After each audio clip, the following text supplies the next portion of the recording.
പാഠം 701. പരദൂഷണം പലവിധം.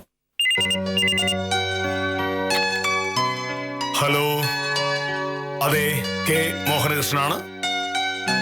ആ, ഭാസ്കര, എന്തൊക്കെയുണ്ട് വിശേഷങ്ങൾ? ഭാസ്കരൻ ഇപ്പോ ഭരണകക്ഷിയിലെ വലിയ നേതാവൊക്കെ ആണല്ലോ. എല്ലാം ഞാൻ അറിയുന്നുണ്ട്. ആ, സന്തോഷം.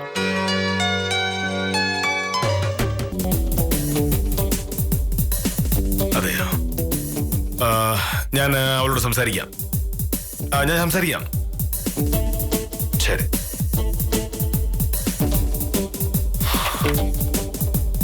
മനുഷ്യനെ നാണം കെടുത്ത തുണിഞ്ഞിറങ്ങിയിരിക്കാം അവള്.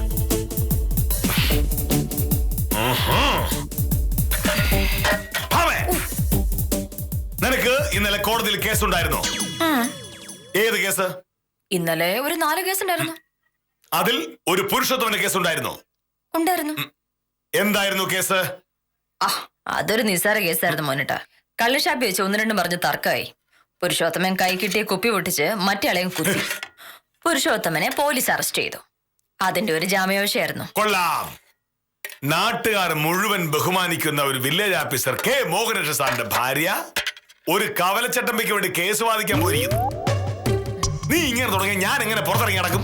ഓ, എന്റെ മോഹനേട്ടാ, മോഹനേട്ടൻ ഈ പറയുന്നതിൽ അങ്ങനെ വലിയ കാര്യമൊന്നുമില്ല. അതില് പുരുഷോത്തമൻ കുത്തിയത് അശോകൻ എന്നയാളെയാ. അതുകൊണ്ട് അയാളുടെ കയ്യിലിതാ ഇവിടെ ഒന്ന് മുറിഞ്ഞു.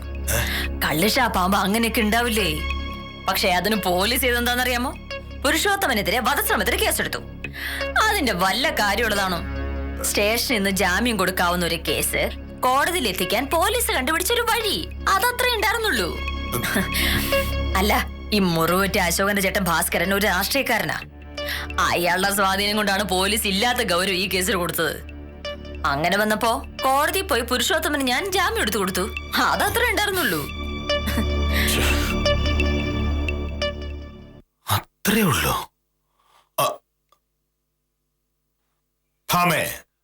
ഇപ്പോ എന്നെ വിളിച്ചാരെന്നറിയാമോ? ഞാൻ എങ്ങനെ അറിയാനാ മോനട്ടാ? അശോകന്റെ ചേട്ടൻ ഭാസ്കരൻ. ഭാസ്കരൻ എന്നോട് ചോദിക്കുക, മോഹനകൃഷ്ണൻ സാറിന്റെ ഭാര്യയ്ക്ക് നാണമില്ലേ ഇത്തരം കേസുകൾ വാദിക്കാനെന്ന്. അത് കേട്ടെന്റെ തൊലിയും ഉരിഞ്ഞുപോയി. ഭാസ്കരൻ അങ്ങനെ ചോദിച്ചില്ലെങ്കിലല്ലേ മോഹനട്ട് അത്ഭുതമുള്ളൂ. ഭാസ്കരൻ അനിയൻ അശോകന്റെ കയ്യിലല്ലേ മുറിവ് പറ്റിയത്. അപ്പൊ പിന്നെ അശോകനെ കുത്തിയ പുരുഷോത്തമനെ ഞാൻ ജാമ്യത്തിൽ ഇറക്കാൻ പോയിട്ടുണ്ടെങ്കിൽ ഭാസ്കരൻ ഇഷ്ടപ്പെടുവോ? നീ അതിനെ നിസ്സാരമായിട്ടൊന്നും കാണണ്ട. ഭാസ്കരൻ നമ്മുടെ നാട്ടിലെ അറിയപ്പെടുന്ന ഒരു രാഷ്ട്രീയ നേതാവാണ്. അയാൾക്കാണെങ്കിലോ എന്നെ ഭയങ്കര ബഹുമാനവും. എന്നെ വെളിയിൽ വെച്ചൊക്കെ കാണുമ്പോ എന്ത് മര്യാദയോടാണ് സംസാരിക്കുന്നത് അറിയാമോ? ആ ഭാസ്കരനാണ് എന്നെ വിളിച്ച് നിന്നെ പറ്റി പറഞ്ഞത്. എനിക്കിത് കേൾക്കേണ്ട കാര്യം എന്താണ്? കള്ളും കുടിച്ച് ഷാപ്പി കിടന്ന് അടിയുണ്ടാക്കുന്ന പുരുഷോത്തമനെ പോലുള്ള കേസ് നീ വാദിക്കുമ്പോ എനിക്കാണ് എന്റെ നാണക്കേട്.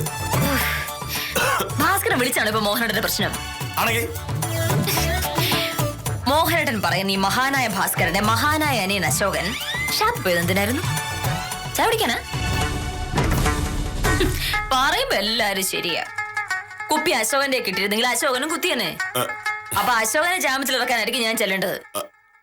അങ്ങനെ വരുമ്പോ ഭാസ്കരൻ പറയുമായിരുന്നു, സത്യഭാമോ നല്ല മിടുക്കി വക്കീലാണ് സാറേന്ന്. എന്റെ മോഹനേട്ടാ, കേസിൽ ഒരു കക്ഷിയുടെ ചേട്ടൻ വിളിച്ച് എതിർ കക്ഷിയുടെ വക്കീലിനെ കുറിച്ച് നല്ലത് പറയൂ? പറയില്ല. മോഹനേട്ടത് മറന്നുകളാ. എങ്ങനെ മറക്കും? നീ ഇത്തരം നാണം കെട്ട കേസുകളുടെ പിന്നാലെ നടക്കുന്നത് കാരണം എനിക്ക് തലയിൽ മുണ്ടിട്ട് പുറത്തിറങ്ങേണ്ട അവസ്ഥയാ. വക്കീലേ! ആ, ഉത്തമനാണല്ലോ. എന്താന്ന് ചോദിക്കും മോനേട്ടാ. ഈ ഷർട്ട് മണി തേച്ചിട്ട് ഞാൻ ഇതാന്ന് വരാം.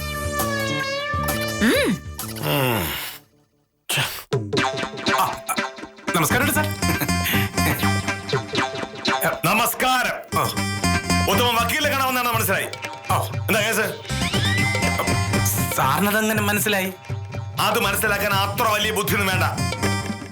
എന്റെ ഒന്ന് സാർ ഒന്ന് പറയാതിരിക്കുന്നതാണ് നല്ലത്. ടൗണിലെ ഐശ്വര്യ ജ്വല്ലറി ജോലിക്ക് ഇരിക്കുന്ന ശിവൻകുട്ടി എന്ന് പറയുന്ന ഒരാളുടെ സാറിന് അറിയാലോ. പറഞ്ഞു വരുമ്പം കുറച്ചൊരു അകന്ന ബന്ധുവും കൂടെയാ. ഇന്നലെ അവനും അതേ കടയിലെ ജോലിക്കാരനായ ദാസപ്പനും തമ്മിൽ ഒരു കയ്യാങ്കളി നടന്നു. മനസ്സിലായി? ദാസപ്പനെ കുത്തിയോ? ദാസപ്പൻ ശിവൻകുട്ടിയെ കുത്തിയോ? അല്ല, കുത്തിയൊന്നും ഇല്ല സാറേ. അല്ല, കുത്തിയൊന്നും ഇല്ല. എന്തായാലും ദാസപ്പന് കാര്യമായിട്ട് പറ്റിയിട്ടുണ്ട്. നട റോഡിൽ വെച്ചുള്ള വഴക്കായതുകൊണ്ട് പോലീസ് പെട്ടെന്ന് വന്നു. പോലീസിനെ കണ്ടത് ശിവൻകുട്ടി ബൈക്ക് എടുത്തൊരു ഒറ്റപ്പോക്ക്. പോലീസ് അരുന്ന് രാവിലെ അവന്റെ വീട്ടിൽ ചെന്നു. അവന്റെ അമ്മയും അച്ഛനെയും വരട്ടി. 10 മണിക്ക് മുമ്പ് സ്റ്റേഷനിൽ ചെന്നില്ല എന്നുണ്ടെങ്കിൽ പ്രശ്നമാവുമെന്നും പറഞ്ഞു. ശിവൻകുട്ടി നേരത്തെ സ്റ്റേഷനിലോട്ട് ചെന്ന് അവനെ പിടിച്ച് ലോക്കപ്പിലിടുന്നുള്ള കാര്യം ഉറപ്പാണ്. വക്കീലും കൂടെ ചെല്ലുന്നതാണ് നല്ലതെന്ന് കോൺസ്റ്റബിൾ സുലൈമാനിക്ക പറഞ്ഞു. വക്കീല് സമ്മതിക്കാണെന്നുണ്ടെങ്കിൽ ശിവൻകുട്ടിയോട് ഇങ്ങോട്ട് വരാൻ പറയാം. വക്കീല് സംസാരിച്ചിട്ട് തീരുമാനിച്ചാൽ മതി. വക്കീലിന് സമയമില്ല. മേലിൽ ഇത്തരം അടിപിടി കേസുകളായി ഇവിടെ കയറി വന്ന ഉത്തമം വിവരം അറിയും. ഇവളിങ്ങനെ അന്തസ്സില്ലാത്ത കേസ് വാദിക്കാൻ നടക്കുന്നതിന്റെ നാണക്കേട് എനിക്കാണെന്ന് ഉത്തമൻ അറിയാലോ. മൂവായിട്ടൊന്ന് ചുമ്മാരി. ഇതെന്റെ ജോലിയായി ബന്ധപ്പെട്ട കാര്യാ. ഉത്തമ, ശിവൻകുട്ടിയുടെ എന്നെ ഒന്ന് കാണാൻ പറ. കാര്യം എന്താന്ന് ആദ്യം അറിയട്ടെ. ആമേ, നീ ഒരു പുരുഷോത്തമന്റെ കേസ് വാദിച്ചതിന്റെ അപമാനം ഞാൻ സഹിച്ചു. ഇനി ഈ ശിവൻകുട്ടിയുടെ കേസൂടെ ഏറ്റെടുത്താൽ നീ എന്റെ മറ്റൊരു മുഖം കാണേണ്ടി വരും.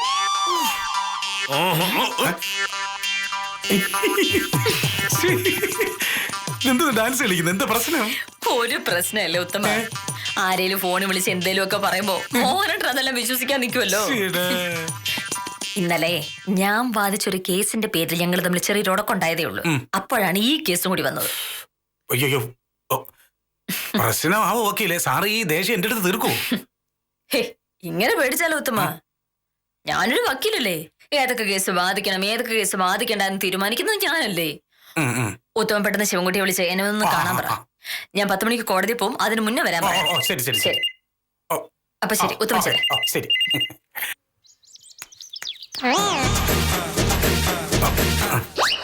എന്ത് തീരുമാനിച്ചോ? വക്കീല് കേസ് വാദിക്കാന്ന് പറഞ്ഞു സാറേ.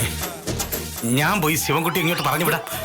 നാട്ടിലെ കള്ളുകുടിയന്മാരുടെയും ഗുണ്ടകളുടെയും കേസ് വാദിക്കുന്ന ഒരു വക്കീലാണ് എന്റെ ഭാര്യ എന്ന് പറയുന്നതിൽ എനിക്ക് നാണക്കേടുണ്ട്. പക്ഷെ അകത്തേക്ക് വക്കീലെന്ന് മനസ്സിലാവില്ല. അവർക്ക് കേസ് കിട്ടണം, ഫീസ് കിട്ടണം, അത്രേ ഉള്ളൂ.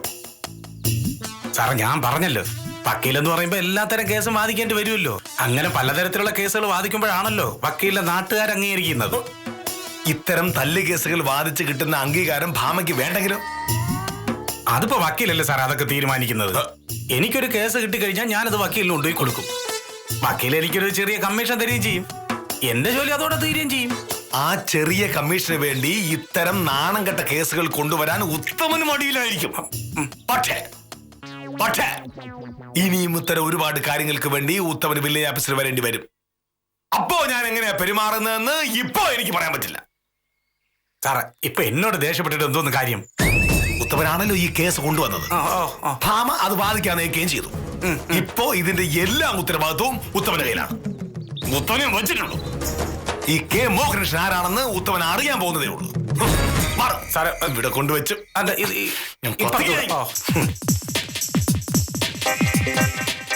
ഭഗവാനെ, സാറത് സീരിയസ് ആയിട്ട് എടുത്ത.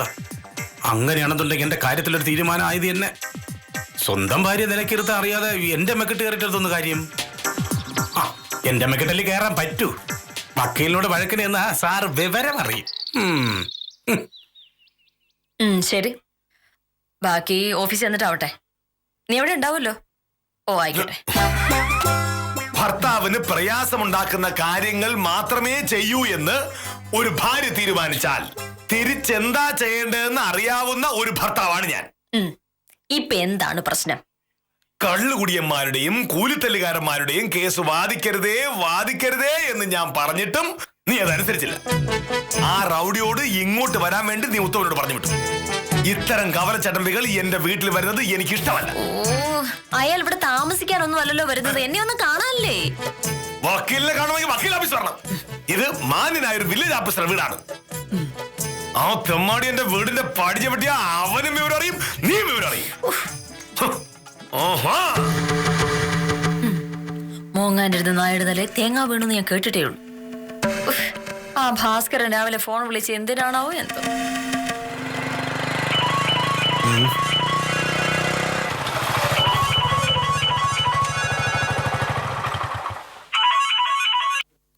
ഹലോ, അതെ. ആ പ്രകാശ, ഞാൻ നിന്നെ ഒന്ന് വിളിക്കാനിരിക്കുകയായിരുന്നു. നീ ഇപ്പൊ എവിടെ ഉണ്ട്? അതെയോ? എടാ, എനിക്ക് നിന്നെ അത്യാവശ്യമായിട്ടൊന്ന് കാണണം. അതെ, ഇന്ന് തന്നെ. ഞാനിപ്പോ വക്കീലിനെ കാണാൻ പോവാ. നമ്മുടെ സദാനന്ദ വക്കീലില്ലേ, അദ്ദേഹത്തിന് ജൂനിയറായിട്ട് വർക്ക് ചെയ്യുന്ന ഒരു സത്യഭാമ. അവരുടെ ഭർത്താവ് ഒരു വില്ലേജ് ഓഫീസറാ. എനിക്കയാളെ പരിചയമില്ല. ഇല്ല, വക്കീലിനെ പരിചയമില്ല. ഞാൻ നേരെ വീട്ടിലേക്ക് ചെന്നാൽ മതി എന്നാ പറഞ്ഞത്. എന്നാ ഞാൻ എന്തായാലും വക്കീലിനെ കണ്ടിട്ട് നിന്നെ വിളിക്കാം. നീ ടൗണിൽ എവിടെയെങ്കിലും വന്നാൽ മതി, നമുക്ക് കാണാം. ഓ ശരി. എന്താ പേര്? സത്യഭാമ വക്കീലിനെ കാണാൻ പോവുകയാണല്ലേ? അതെ. എന്താ കേസ്? നിങ്ങളാരാ? ഞാൻ ആരെങ്കിലും ആയിക്കോട്ടെ, സത്യഭാമ വക്കീലിനെ എനിക്കറിയാവുന്നതുകൊണ്ട് പറയുക. എന്റെ പൊന്നനിയ, കേസ് ജയിക്കണമെന്ന് ആഗ്രഹമുണ്ടെങ്കിൽ ഏതെങ്കിലും ഒരു നല്ല വക്കീലെടുത്ത് പോയിക്കൂടെ? അവര് നല്ല വക്കീലാണെന്നാണല്ലോ പറഞ്ഞത്. പറഞ്ഞത് ആരാണെന്ന് എനിക്കറിയാം. സത്യഭാമ വക്കീലിന് കേസ് പിടിച്ചു കൊടുക്കാൻ നടക്കുന്ന ഒരു പമ്പര വിദ്യയാണ് നിങ്ങൾ അങ്ങോട്ട് പറഞ്ഞു വിട്ടത്. പക്ഷേ ആ വൃത്തികെട്ടവന് കമ്മീഷൻ കിട്ടണം എന്നൊരു ഒറ്റ ആഗ്രഹമേ ഉള്ളൂ. അതിനുവേണ്ടി നാട്ടിലുള്ള സകലവരുടെയും കേസ് സത്യഭാമ വക്കീലിനുണ്ടാകും കൊടുക്കും. പക്ഷെ എന്താ കാര്യം? വക്കീലിന് വാദിക്കാൻ അറിയില്ലല്ലോ, കേസ് തോക്കും. നിങ്ങൾ ഈ സത്യഭാമ വക്കീലിനെ പറ്റി തന്നെയാണോ ഈ പറയുന്നത്? പിന്നെ അല്ലാതെ. അനിയൊരു കാര്യം അറിയാമോ? എന്ത്? കഴിഞ്ഞ മാസം സത്യഭാമ വക്കീല് വാദിച്ചൊരു കേസിലെ പ്രതിയെ തൂക്കിക്കൊല്ലാൻ വിധിച്ചു. അതേത് കേസ്? അതൊക്കെ ഉണ്ട്. പണി അറിയാവുന്ന ഏതെങ്കിലും ഒരു വക്കീല് വാദിച്ചാൽ വെറുതെ വിടാമായിരുന്ന കേസിലെ പ്രതിയാണ് തൂക്കിക്കൊല്ലാൻ വിധിച്ചത്. അത്രയ്ക്ക് വിവരമില്ലാത്ത വക്കീലാണ് അവര്. ചേട്ടൻ ഏതാ? ഞാൻ ആരാണ് എന്നുള്ളതല്ലല്ലോ ഇവിടുത്തെ പ്രശ്നം. അനിയനെ കണ്ടപ്പോ എന്റെ സ്വന്തം അനുജനാണെന്ന് തോന്നി, അതുകൊണ്ട് പറഞ്ഞതേ ഉള്ളൂ. മനസ്സുണ്ടെങ്കിൽ ഞാൻ പറഞ്ഞത് വിശ്വസിച്ചാ മതി. അല്ലെങ്കിൽ പോയി ആ വക്കീലിനെ കണ്ട് വക്കാലത്ത് കൊടുത്ത് ശേഷിച്ച ജീവിതം ജയിലിൽ പോയി കിടന്നു. അനുജ, അനുജൻ അറിയാമോ? എനിക്കൊരു അനുജനുണ്ട്, മനോഹരൻ. അവനിപ്പോ സെൻട്രൽ ജയിലില്ല. എന്തു പറ്റി? ഒരു നിസ്സാര തല്ല് കേസ്. കള്ളു കുടിച്ച് ഒന്നും രണ്ടും പറഞ്ഞ് വഴക്കായി. വരൂ. മനോഹരൻ മറ്റേയാളെ തല്ലി. പോലീസ് കേസായി. അനുജനെ ഇപ്പോൾ ഇങ്ങോട്ട് പറഞ്ഞു വിട്ട ആ ദരിദ്രവാസി എന്നെ സത്യഭാമ വക്കീലിന്റെ അടുത്തേക്ക് പറഞ്ഞു വിട്ടു. അവൻ പറഞ്ഞത് വിശ്വസിച്ച് ഞാൻ വക്കാലത്ത് ഒപ്പിട്ട് കൊടുത്തു. പുഷ്പം പോലെ രക്ഷപ്പെടേണ്ട എന്റെ അനുജൻ മനോഹരൻ ഇപ്പൊ സെൻട്രൽ ജയിലില്ല. 2 കൊല്ലം കഠിന തടവ്. ബുദ്ധിയില്ലാത്ത വക്കീല് കേസ് വെച്ച് അങ്ങനെ ഇരിക്കും. അനിയനും സെൻട്രൽ ജയിലിലെ ഗോതമ്പുണ്ട തിന്നേ മതിയാവുന്നുണ്ടെങ്കിൽ അങ്ങോട്ട് ചെല്ല്. വേറൊന്നും എനിക്ക് പറയാനില്ല. എന്റെ ദൈവമേ.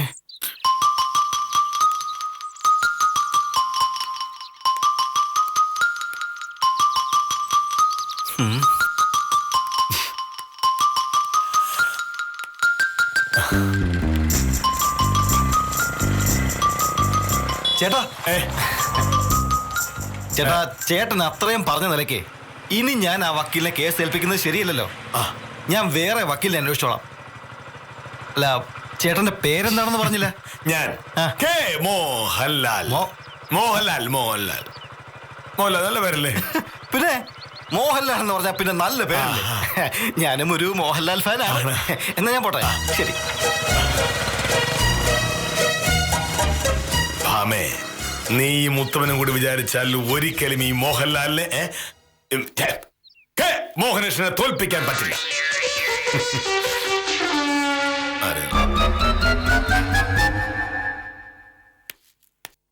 സ്വയംപ്രഭേ, സാറ് നാളെയല്ലേ താലൂക്ക് ഓഫീസിൽ പോകുന്നെന്ന് പറഞ്ഞു? അതെ, എന്താ കഴിഞ്ഞ സാറേ പ്രശ്നം? താലൂക്ക് ഓഫീസിൽ കൊണ്ടുപോകാനുള്ള റിപ്പോർട്ട് ഇതുവരെയ്ക്ക് എഴുതി തീർന്നിട്ടില്ല. ഓ, ഇന്നാണ് സാറ് പോകുന്നതെങ്കിൽ ഞാൻ വിവരം അറിഞ്ഞേനെ. 6 മോഹനേഷൻ സാറാ, എപ്പോഴാ പരിപാടി മാറ്റുന്നതെന്ന് പറയാൻ പറ്റില്ല. ഇന്ന് പോകാമെന്ന് സാറ് ചിലപ്പോ തീരുമാനിച്ചാലോ? ആ നാവ് വളച്ചൊന്നും പറയില്ലേ ശിശുപാലൻ ചേട്ടാ. ഒന്നാമത് കഷ്ടകാലോ. എന്താ ഒരു ചർച്ച? ഒന്നുമില്ല സാർ, ഞങ്ങള് വെറുതെ നാട്ടുവർത്താനം പറഞ്ഞോണ്ടിരിക്കുക. സർക്കാർ നിങ്ങൾക്ക് മാസാമാസം ശമ്പളം എണ്ണി തരുന്നത് നാട്ടുവർത്താനങ്ങൾ പറഞ്ഞുകൊണ്ടിരിക്കാനല്ല, ജോലി ചെയ്യാനാണ്.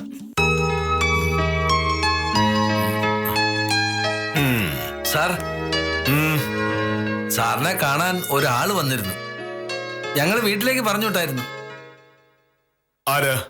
തഹസിൽദാർ പറഞ്ഞു വിട്ട ആളാ. തഹസിൽദാർ ഏതോ ബന്ധുവാണെന്നാ പറഞ്ഞേ. സത്യശീലനെന്നാ പേര് പറഞ്ഞേ.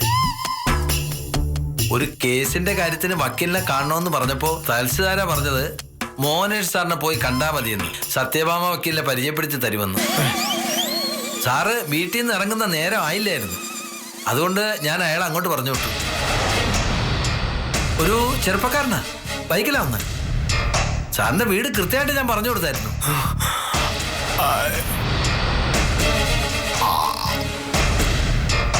അയാളെ തഹസിൽദാർ പറഞ്ഞു വിട്ടായിരുന്നു? അതെ സാർ. ഞാനിപ്പോ വക്കീലിനെ കാണാൻ പോവാ. നമ്മുടെ സാധാരണ വക്കീലില്ലേ, അദ്ദേഹത്തിന് ജൂനിയറായിട്ട് വർക്ക് ചെയ്യുന്ന ഒരു സത്യഭാമ. അവരുടെ ഭർത്താവ് ഒരു വില്ലേജ് ഓഫീസറാണ്. എനിക്കയാളെ പരിചയമില്ല. ഇല്ല, വക്കീലിനും പരിചയമില്ല. ഞാൻ നേരെ വീട്ടിലേക്ക് ചെന്നാൽ മതി എന്നാ പറഞ്ഞത്. എന്നാൽ ഞാൻ എന്തായാലും വക്കീലിനെ കണ്ടിട്ട് നിന്നെ വിളിക്കാം. നീ ടൗണിൽ എവിടെയെങ്കിലും വന്നാൽ മതി.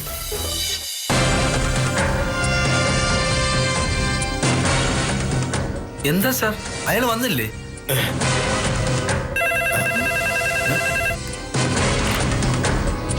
ഹലോ, നമസ്കാരം സാർ. തഹസിൽദാരാ? അയ്യോ,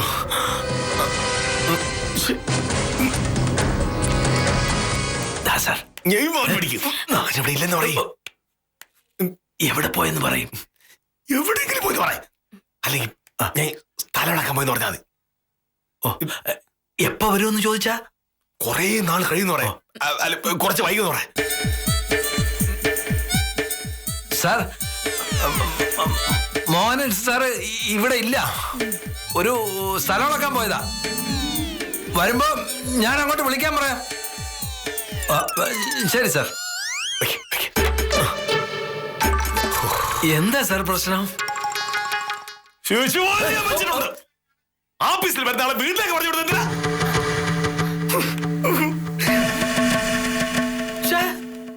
ഇതെന്തൊരു വല്ലാപ്പാ, എനിക്കൊന്നും മനസ്സിലായില്ല. മോഹനേഷ് സാറിന്റെ കാര്യമല്ലേ, എങ്ങനെ മനസ്സിലാവാനാ? അല്ലേ കാഞ്ഞിര സാറേ? പിന്നല്ലാതെ.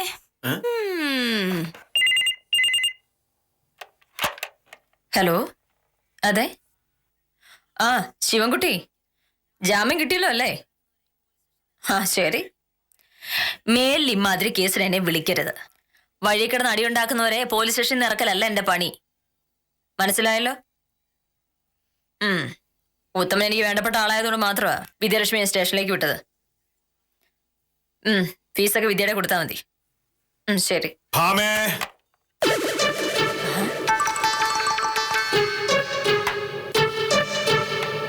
മോഹനേട്ടൻ ഇന്ന് കുറച്ച് നേരത്തെ ആണല്ലോ. അയ്യോ, ഞാൻ ചായ ഉണ്ടാക്കില്ല. ഒരു 5 മിനിറ്റ്. മോഹനേട്ടൻ ഷർട്ട് മുണ്ട് മാറി വരുമ്പോഴേക്കും ഞാൻ ചായ എടുക്കാം. ആ മോഹനേട്ടാ, ഇന്നൊരു സംഭവം ഉണ്ടായി. മോഹനേട്ടൻ പോയി 1 മണിക്കൂർ കഴിഞ്ഞപ്പോ തഹസിൽദാർ ഇങ്ങോട്ട് വിളിച്ചു. ഞാൻ പറഞ്ഞു മോഹനേട്ടൻ ആഫീസിൽ പോയിരിക്കാന്ന്. ആഫീസിൽ പുള്ളിക്കാരൻ വിളിച്ചു. മോഹനേട്ടൻ എന്തോ സ്ഥലം ഇളക്കാൻ പോയത് ശിശുപാലനേട്ടൻ പറഞ്ഞെന്ന്. അതെ, ശരിയാ. ഞാൻ ഒരു വളരെ പ്രധാനപ്പെട്ട കാര്യത്തിന് പോയതാ. തഹസിൽദാർ എന്തിനാ ഇങ്ങോട്ട് വിളിച്ചെന്ന് ചോദിക്കാത്തത് എന്താ? അത് ശരിയാണല്ലോ. ഞാൻ സ്ഥലം ഇളക്കാൻ പോണെന്ന് അറിഞ്ഞിട്ടും ഇങ്ങോട്ട് വിളിച്ചെന്തിനാ തഹസിൽദാർ? തഹസിൽദാർ എന്നെ വിളിച്ചതായിരുന്നു. എന്തിന്? ഒന്നും പറയണ്ട എന്റെ മോഹനേട്ടാ. തഹസിൽദാരുടെ ബന്ധുവിന്റെ ഏതോ ഒരു കേസ്. അത് ഞാൻ ബാധിച്ച് നന്നായിരിക്കും എന്ന് തോന്നിയത് കൊണ്ട് പുള്ളിക്കാരൻ ബന്ധുവിനെ രാവിലെ തന്നെ ഇങ്ങോട്ട് പറഞ്ഞു വിട്ടു. സത്യശീലൻ അയാളുടെ പേര്. നല്ല പേര്. അയാൾ ഇങ്ങോട്ട് വരുന്ന വഴി ഏതോ ഒരാളെ കണ്ടു. എന്നെ കാണാൻ പോവാണോ എന്ന് അയാൾ ചോദിച്ചു. അതെന്ന് സത്യശീലൻ പറയുകയും ചെയ്തു. എന്റെ മോഹനേട്ടാ, പിന്നെ അയാളുണ്ടല്ലോ എന്നെ പറ്റി പറയാത്തൊന്നുമില്ല. എനിക്ക് ബുദ്ധിയില്ല, വിവരമില്ല, കേസ് വാദിക്കാൻ അറിഞ്ഞൂടെ.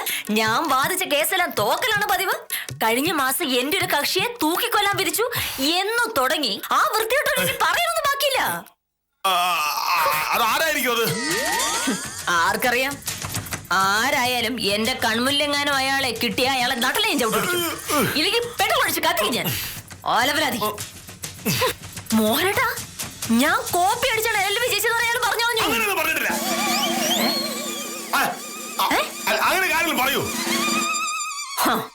അതും പറയുന്ന വൃത്തികെട്ടന്മാരുണ്ട് മോനേട്ടാ.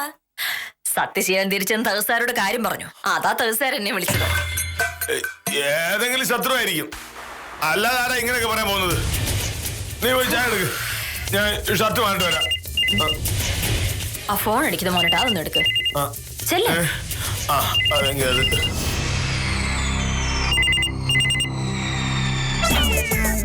ഹലോ, അതെ, കെ മോഹനകൃഷ്ണനാണ്. നമസ്കാരം സാർ. ഞാൻ അങ്ങോട്ട് വിളിക്കാതിരിക്കുകയായിരുന്നു. സാറ് ഓഫീസിലേക്ക് വിളിച്ചാരെ ശിശുപാലൻ പറഞ്ഞായിരുന്നു. ഞാനൊരു വലിയ സ്ഥലം ഇളക്കാൻ പോയതായിരുന്നു. അതെ അതെ, ഓഫീസ് വന്നു കഴിഞ്ഞപ്പോ ഭയങ്കര തിരക്കായിരുന്നു, വിളിക്കാൻ മറന്നുപോയി. സാറ് ക്ഷമിക്കണം. സാറിങ്ങോട്ട് വിളിച്ചാരും ഭ്രാമം പറഞ്ഞു. അതെ അതെ, അതാരാണെന്ന് അറിയില്ല. ഭാമയുടെ ഏതെങ്കിലും ശത്രുക്കളായിരിക്കും. അതെ, അത് അന്വേഷിക്കാം സാർ.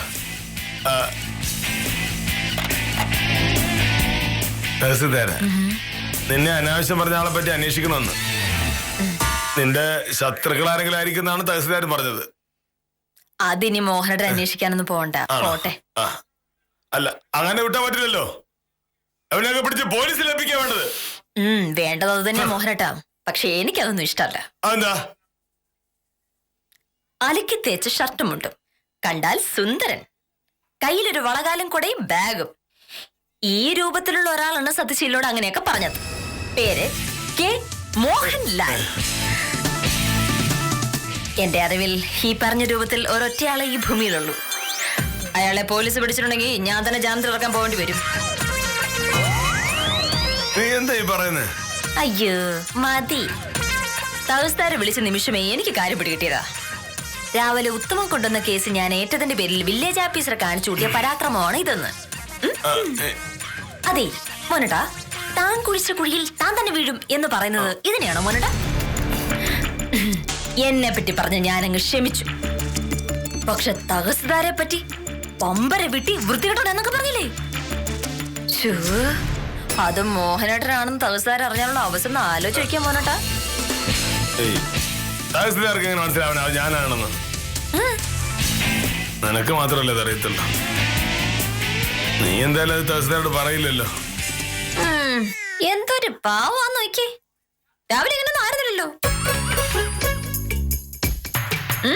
സോറി. സ്വന്തം ഭാര്യയെ പറ്റി ദോഷം പറയുന്ന ഭർത്താക്കന്മാർ ഉണ്ടായിരിക്കാം. പക്ഷെ മോഹനകൃഷ്ണൻ അത്തരക്കാരനാണെന്ന് നമ്മൾ ആരും കരുതിയില്ല. കുറ്റം പറയാൻ പറ്റില്ല. വില്ലേജ് ഓഫീസർ ഈ പരാക്രമമൊക്കെ കാണിച്ചത് സത്യഭാമയോട് സ്നേഹമില്ലാഞ്ഞിട്ടല്ലല്ലോ. വാശി ജയിക്കാനായി ഇത്തരം അബദ്ധങ്ങൾ കാണിച്ചുകൊണ്ടേയിരിക്കുന്ന മോഹനകൃഷ്ണന് അഭിവാദ്യമർപ്പിച്ച് ഇന്നത്തേക്ക് വിടാം. കാര്യം നിസാരം തുടരുന്നു.